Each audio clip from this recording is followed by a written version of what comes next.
All right. Shalom. I want to give all praise, glory, and honor to Yahweh Bahasham, Yahweh Shai Bahasham, Rakah HaKodash. Double honors to our apostles and elders of Great Millstone who does lead and rule well. Salutations and shalom to all you hopeful elect Akim pushing out this word in truth and in sincerity throughout the four corners of the earth. And sincere shalom also to you Akim and Akwaf, listening and learning, preparing yourselves here in these last days. All right? And to the entire household of faith, fighting this good fight of faith, I want to say shalom. This is your brother Daquar with the DC camp. Come back to another lesson. And I'm entitled this one, I'd have fainted, except, matter of fact,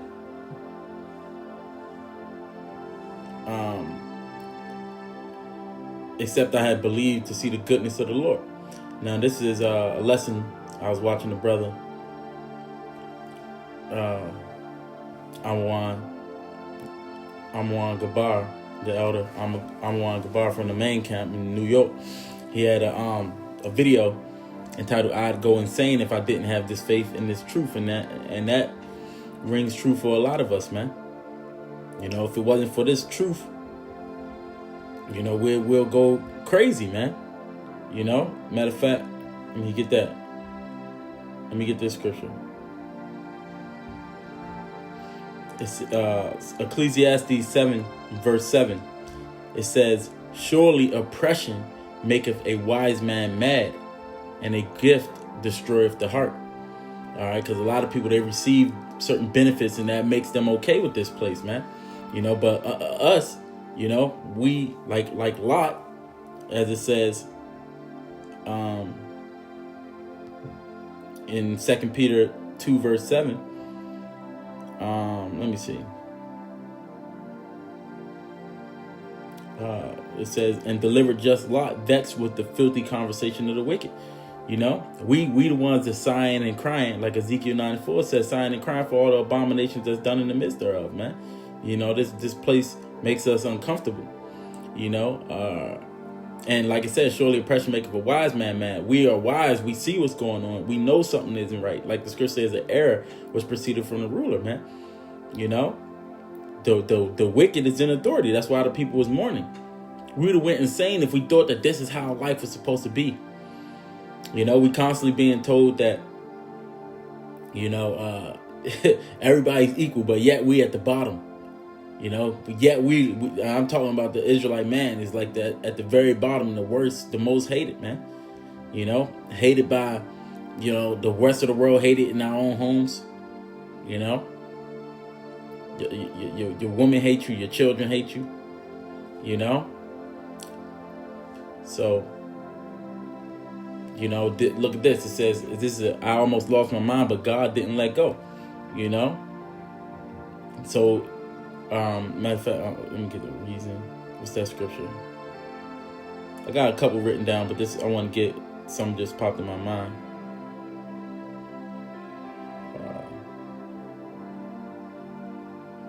Faith.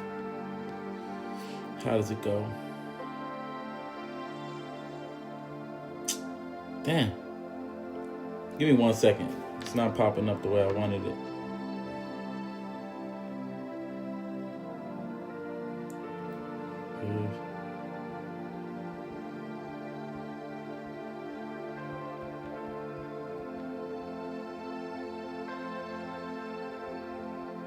Bear with me 1 second, Salakia.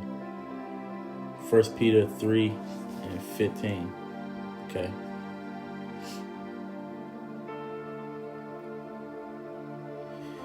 Salakia. This is 1 Peter 3. 1 Peter 3, verse 15.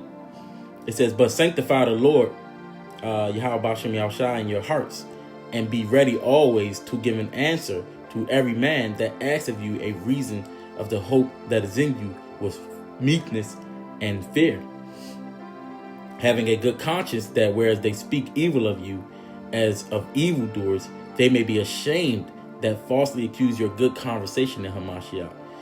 For it is better, if the will of the Most High be so, that ye suffer for well-doing than for evil-doing." All right.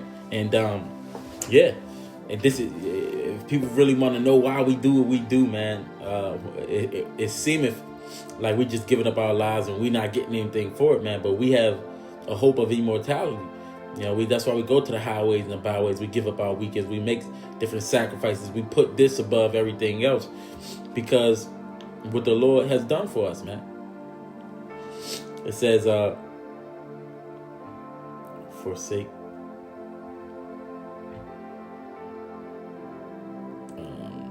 It's in Psalms. If that when thy father and thy mother forsake thee. Let me get that.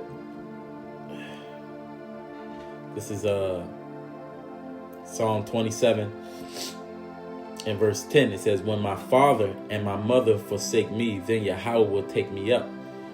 You know, teach me thy way, O Yahweh, and lead me in a plain path because of mine enemies. All right, so, hey, not saying, you know, but in a lot of Jake's case, man, they grow up single parent homes. You know, some Jakes, you know, be on their own a lot earlier than that, man. The Lord, and we all got different paths, you know, but the Lord, he took us, you know, and a lot of times we ain't even been equipped with the things necessary to be a man, or especially a man of the Lord. And the Lord showed Himself to us, man. You know. Now I'm going to keep going on this one because this what leads me into this lesson. All right. Let me put it right here. All right. It says, verse 12, it says, deliver me not over into the will of mine enemies, for false witnesses are risen up against me, and such as breathe out cruelty. And we constantly seeing injustices amongst our people. We hid in prison houses and things like that, man. You know, they got they got a snare set up for us. A system set up for us to fall, man. And we pray into the Lord that we don't fall into that, right? But here's the point. It says, verse 13, I had fainted unless I had believed to see the goodness of Yahweh in the land of the living. I wait on Yahweh, be of good courage, and He shall strengthen thine heart. Wait, I say, wait on Yahweh, Yahweh Ba'ashem, Yahweh Shai. And look, man, as the scripture says, I have not seen nor ear. Let me get that. Damn. All of a sudden, I got all this mucus. This is 1 Corinthians 2 and verse 9. It says, but as it is written, I have not seen, nor ear heard, neither have entered into the heart of man the things which the Most High hath prepared for them that love Him. But the Most High revealed them unto us by His Spirit, for the Spirit searcheth all things, yea, the deep things of the Most High. All right. So the Lord revealed these things unto us, man. And this is not given unto everybody else. The scripture says, what then? Have Israel not obtained that which he seeketh for? But the election have obtained it, and the rest was blinded.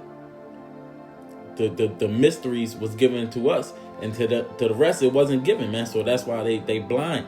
Now, if you don't have, without this vision, you're going to perish. But we've been given that, man.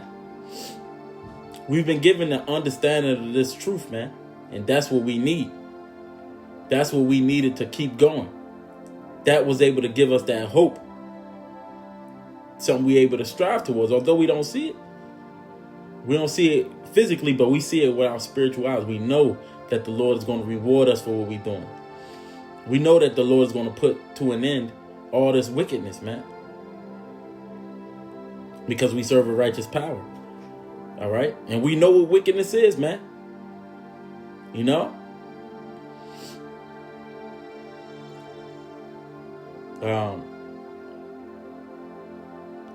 Let me get another one in Psalms. This is Psalm 73. And yep. It says hold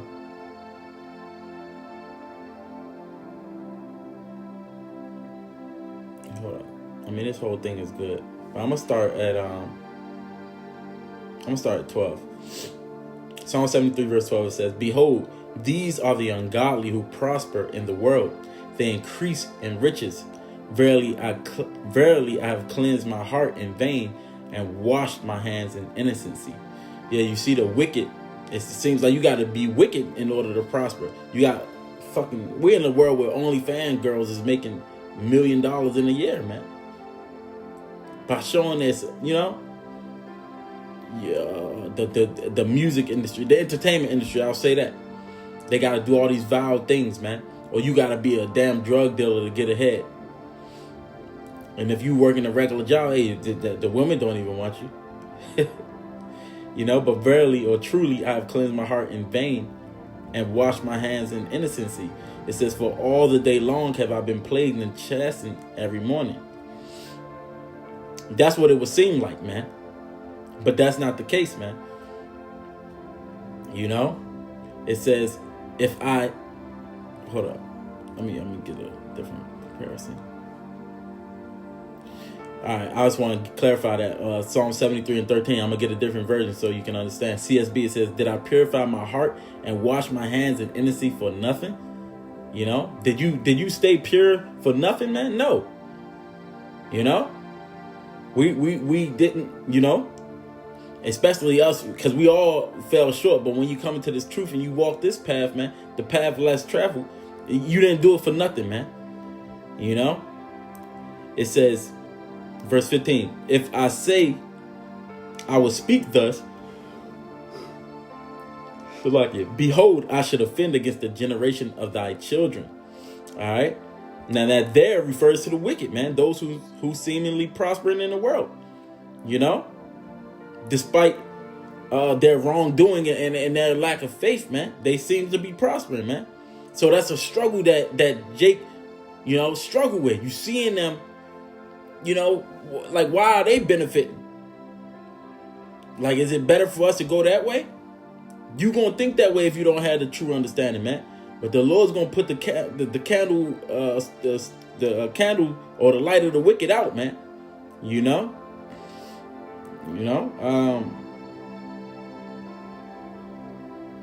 So we find clarity and we find understanding at understanding their eventual fate, man. So check it out. It says, hold on, it was something that I wanted.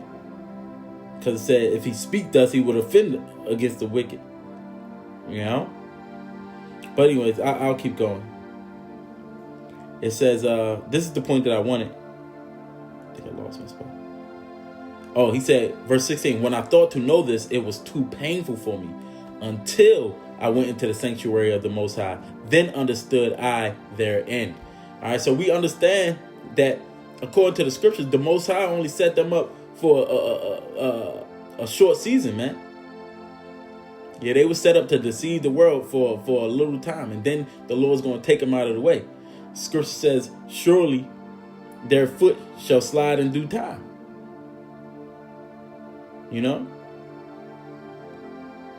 Come on, man.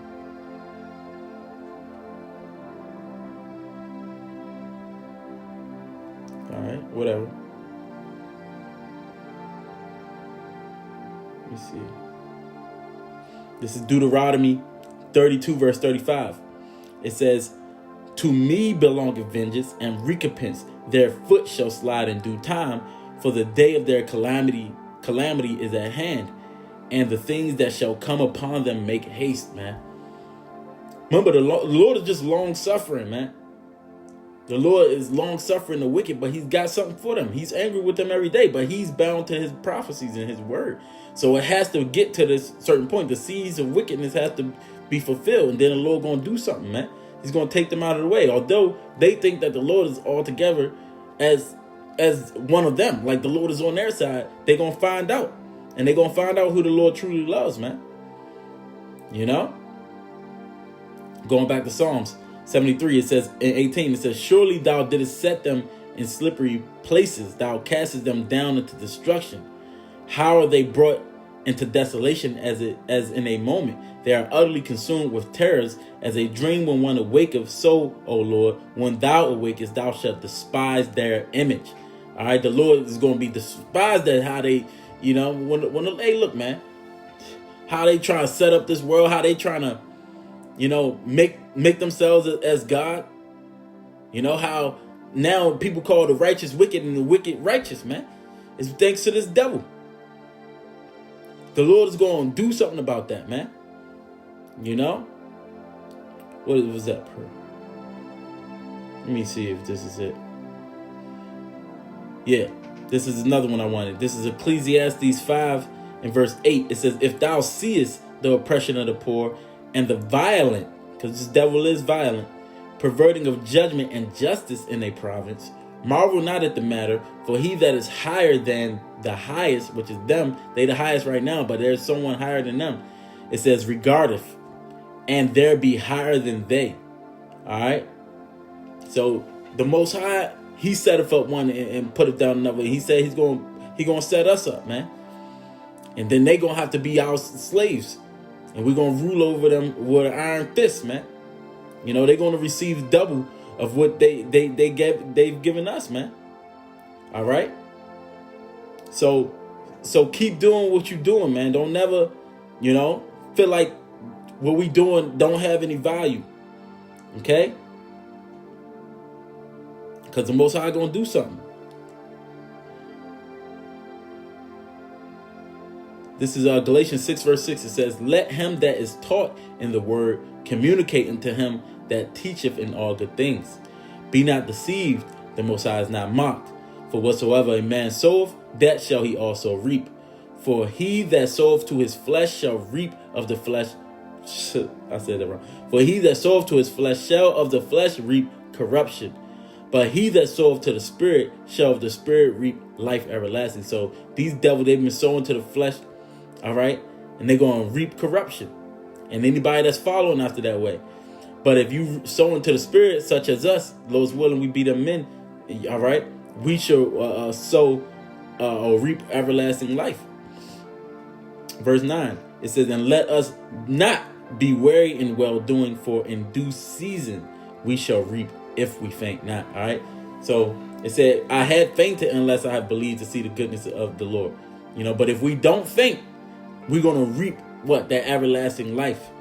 All right. And if we do faint, then that means our strength or our faith was small. That relationship that we have with the Lord, to truly know him, it was small. Because you got people that, a lot of people going to say they believe in the Most High, but how many people was actually obeying him, man? Yahweh Bashem Yahweh Shah. And that is few and far between, man.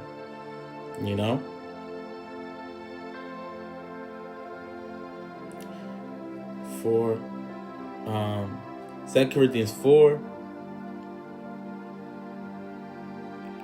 and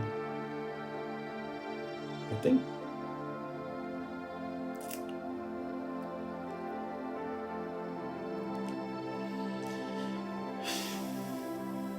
all right, this 2 Corinthians 4 verse 16 says, for which cause we faint not, but though our outward man perish, yet the inward man is renewed day by day.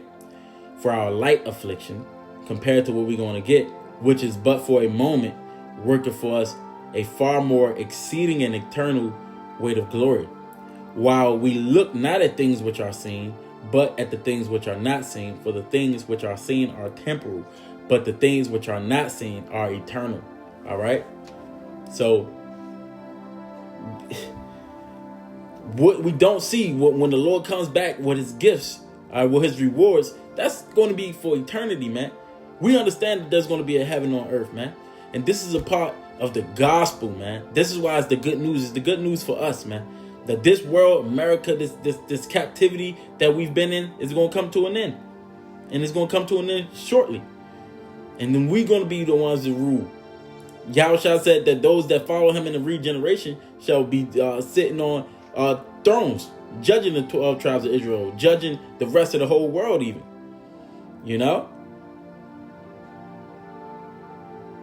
So that's the beauty of this thing, man. Like I said, we would have fainted without this, man. We would have. Hey, I was ready to do what was necessary, before this truth, man, because you didn't know, you didn't see a way out. you know, but now we do, man, you know. So I think that's what I wanted, man. I think that's all I wanted, man. Just something quick, responding to that, you know, lesson, you know, and subscribe to the Elders channel, man. It's always edifying lessons on there, you know. But this is what we need to keep our spirit going. That's that fuel that we need to keep this spirit going, man. You know, but ultimately you need that hope, you need that faith. This truth is sustaining us, man. You know, that's what's giving us this life. All right. So, you know, with that, Lord willing, that was edifying. To the next lesson, I want to give all praise, glory, and honor to Yahweh, Bahasham, Yahweh Shai, Bahasham, Rakah Gadash. Lord's willing, like I said, it was edifying. To the next one, I want to say Shalom.